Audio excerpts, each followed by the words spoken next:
Hello guys, এই দেখো আমাদের মুখের কি অবস্থা। এখন আমরা বাড়ি ফিরছি, একদম ট্রেনের ওপর উঠে গেছি, টঙ্কি লাস্ট পাহাড়ের টকে ছিলাম, এখন ট্রেনের ওপরের টঙ্কি উঠে বসে আছি। আর আমাদের দেখো অবস্থা সবার।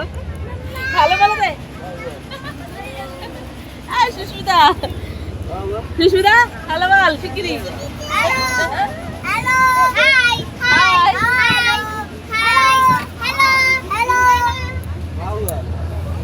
দেখেছো সব নিচে আছে আর আমরা সব উপরে। আমাদের মানে মুখের অবস্থা কি অবস্থা বলে বোঝানো যাচ্ছে না।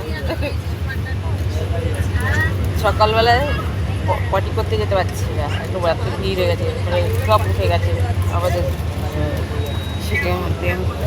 শুধু খেলাম এক কাপ চা আর হচ্ছে একটা কেক আর হচ্ছে তোমার কি লঙ্কার চপ। তোমরা কে কে লঙ্কার চপ খেয়েছো কমেন্ট করে জানিও। তাও কি বলতো এরকম বড় বড় আচারের লঙ্কার চপ বুঝেছো। আচ্ছা রাখি, টাটা। তোমাদেরকে আমার এই মুখের এই দৃশ্যটা দেখালাম, চিনতে পারছো কি না পুরো কমেন্ট করে জানাও।